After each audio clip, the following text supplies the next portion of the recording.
Hey guys, subscribe for daily content. And if you're shopping for gear, make sure you check out the description for the newest items at some of the very best online retailers. There's also links for some of the items that I personally recommend. Thanks!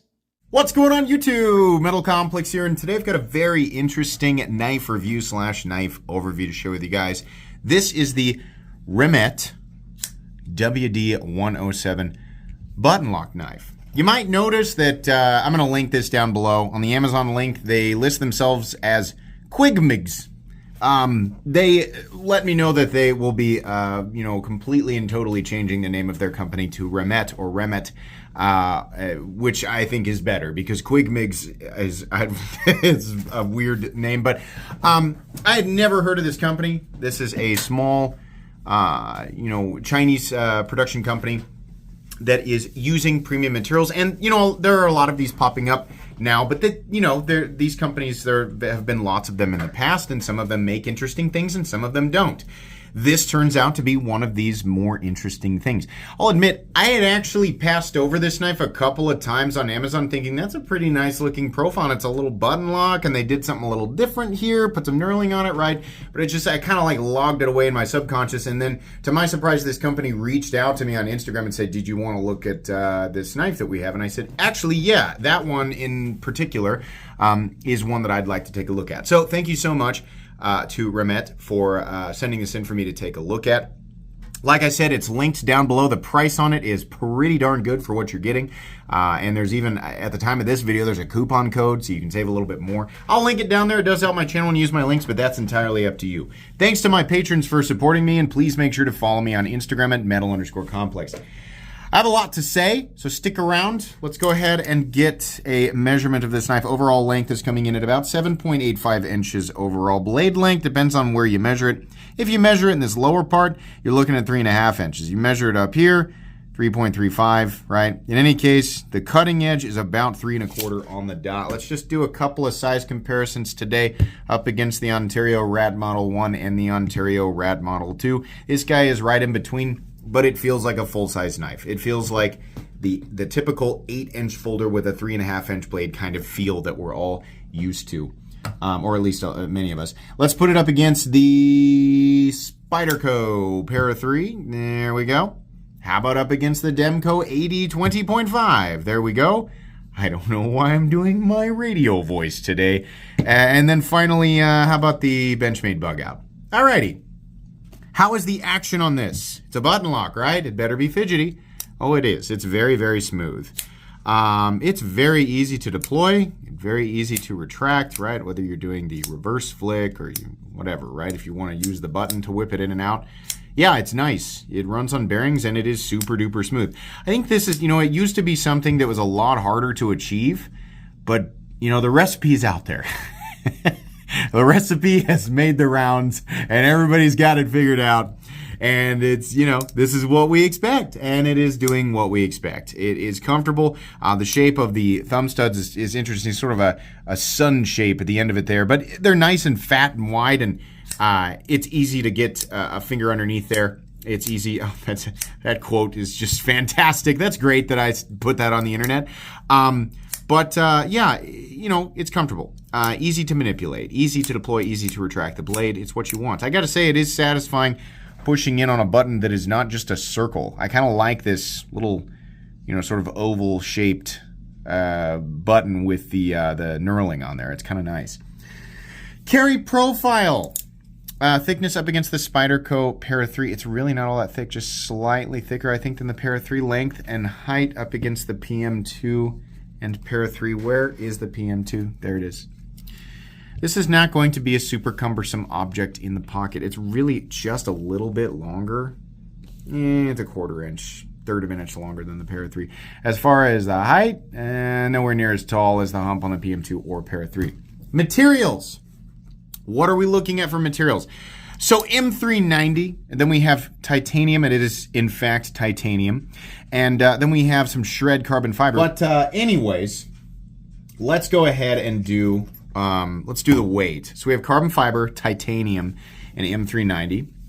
The weight on this knife is coming in at 3.53 ounces, which is pretty darn good. I mean, they paid attention to balances, things like that. We have an ounce of weight for an inch of blade on this, which is good. And then the balance point is just a little bit back of the pivot. Honestly, it feels really good.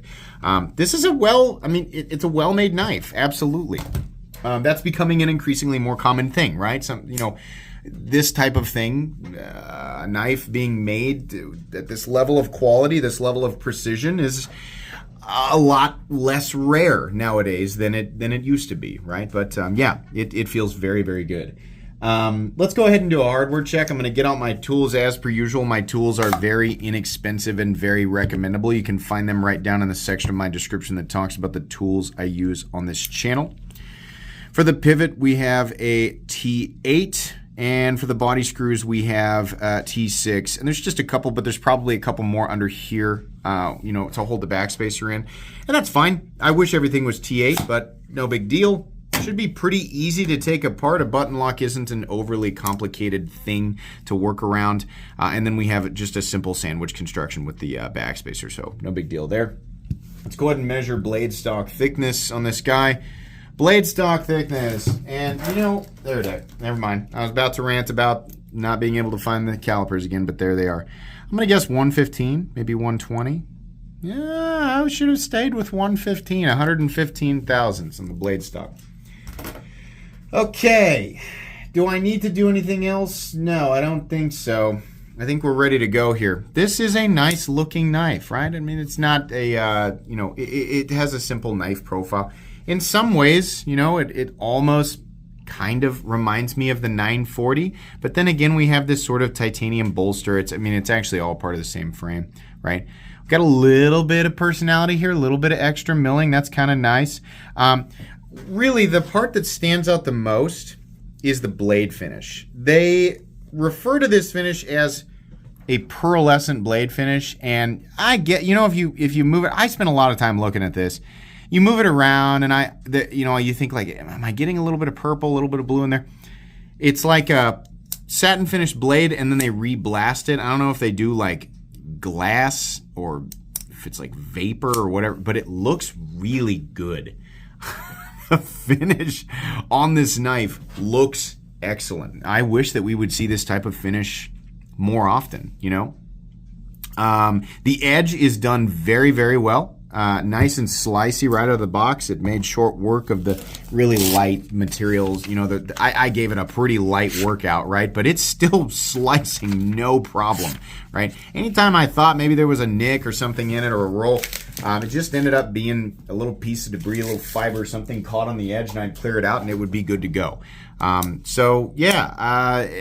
this is, again, it's pretty typical of a lot of companies that are just able to do this now because the recipe for the cake is kind of made the rounds, right? The right way to do an edge.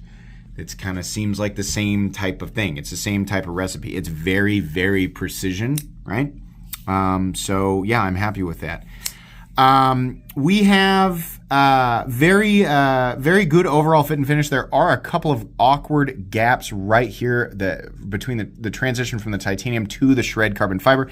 I don't think that that's an indication of poor, manufacturing. I think that's the nature of shred carbon fiber. This stuff has more voids and more pockets and less consistency than any other type of carbon fiber I've ever seen. Personally, I really don't like this shreddy stuff. It just seems like it's such a goofy material to do with inlays or when you're trying to match it up right up next another material, like when you're going from titanium to the shred. I see more of this type of stuff. I mean, there's indications here that everything was very, very well done, like right here. This is all like flush, right? And then you get up here where it's really, really visible and you see in just a couple of areas, there's just like right there and right there. I think that's more so just the nature of shred carbon fiber. I don't know. Everything else about the knife feels really, really, really precision. It's just those areas right there. I wish that they had just used like a marble carbon fiber or just like a regular carbon fiber, but it's okay. It's not that big of a deal. Your your experience is going to vary, right? If you buy this knife, you could get one where it's absolutely perfect, or you could get one where it's a little bit more goofy, right? But as I'm turning this, I mean, you can see it, right? Like in here, shred carbon fiber just has voids, right? Now, if you're paying like, you know, $1,000, $2,000 and you're wanting the maker to like hand pick chunks of shred carbon fiber that's totally voidless, and it's a little more easy to control there. But this sort of commercial shred carbon fiber that's all over the place, I mean, it's all the same stuff, right? They just get a block of it, and if it's got voids, it's got voids. But whatever the process is involved with making this stuff just results in some voids and things. So it's just, I don't want to put that on Remette or Remette. I think it's just shred carbon fiber in general. But anyways, fit and finish all the way around. Looks really, really good. The thumb studs are in a great place for deploying the knife, but they are, wow, very much in the cutting path. A couple of times I ran into that, and it was just kind of an adjust and sort of cut more at an angle kind of thing, or cut out here, right? You can choke up. A couple of times I did this. It's not the most comfortable area. It's kind of a 90-degree drop off right there. It's a little bit sharp, but you can choke up and it's okay, right? The blade is good. There's a flat that carries out maybe 50% the length of the blade, and then there's a heavy swedge and it comes down to a nice pointy tip. Really, the blade performed really well for just the very, very light workout that I put these knives through. I'm not taking these things out and chopping down trees with them. I'm just not doing that stuff. But yeah, it felt good. I really, really enjoy the button. I really enjoy the placement of the button. I like the action. I like the fact that there's not a lot of, travel. It's just a little bit. You can see how far it has to travel to disengage, and I think that's good. I don't like a long, crunchy button. I always reference the Kaiser Cormorant. Cool design. Man, that button has to go to Utah and back before it's finally out of the way, and you just get to feel every on the way down, and I don't like it. I want pretty quick disengagement of the button, right? So yeah, there's a lanyard hole here, and let's talk about ergonomics. We didn't really talk about that much. It's okay. It's a little bit weird. I mean, I think it's just the edges here. They're not sharp. It's just abrupt 90-degree angle. And the pocket clip is not sharp. It's a little bit pointy right there, but it's nice and short. It's just it's okay. It's not perfect, but it's okay, right? You use this thing for an extended period of time, and you're definitely going to feel it on the corners, especially if you're not wearing gloves, right? This choke up position right here is not perfectly suited for the index finger, but it's okay.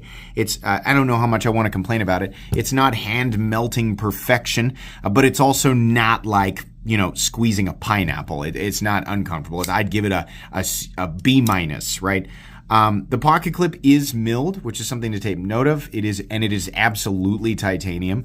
The backspacer is titanium. This is TC4, which is the Chinese equivalent. They call it grade 2, but it is the exact equivalent, as far as I understand, to American grade 5. It is the same composition of titanium. Yeah. Titanium backspacer and milled titanium pocket clip. The mounting position of the pocket clip is good. They did not prioritize the lanyard hole, which is the way you want to do that. As far as I can tell, I'm going to go ahead and actually take that pocket clip off of there, because looking at it now, I made a guess and thought, I bet that's reversible, but now it's looking like it's actually got its own little milled slot into the carbon fiber, and it's moving around a little bit. Let's just find out. Let's just take this off real quick and see if it can be mounted on the other side. And it does have its own little spot, right? Can you put it on this side? You could probably force it, but it's going to be awkwardly sitting on top of the carbon fiber, and then on this side you just have this slot milled out, right? So it's like, if you're going to do that, like, make it the same on both sides. Give it a filler tab or something like that. Yeah, it looks like it's the same screw, and you could probably force it, but it doesn't look like it's made to truly accommodate for lefties, right? But in and out of the pocket, it was fine. It was okay. A little bit pinchy, but there's enough of a ramp there that it did all right. There is a stop pin located in its traditional spot. There's actually two. This is the closed position stop pin back here, and then we have the open position stop pin up here. There's a little bit of shouldering, actually a decent amount of shouldering there. No blade play left and right, but there is periodically a hint up and down, which is not uncommon for button locks. When we're talking about liner locks and frame locks, it makes me a lot more hesitant because of the nature that these things have to come together.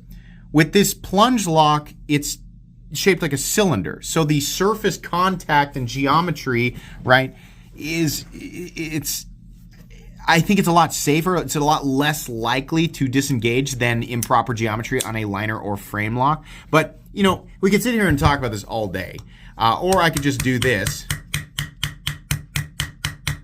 I think that's enough proof. It's fine, right? Sometimes this will lock out it'll be totally solid. And sometimes I feel a little bit, there it is, right there. And then other times, then it goes back to being solid. You just have to take my word for it. It's obviously working well enough. I don't like the spine whack test, right? There's always people saying, you know, what I need you to do is, you know, attach it to the end of a crane, and I need it to be swung into the side of a building full force so that I can make sure that that lock won't disengage. And to those people, I say, nay, that is a dumb. No, I don't need to go do the crazy like early 2000s destruction tests that we used to see on YouTube, right? To prove that the lock is, you know, will hold up to normal use, right?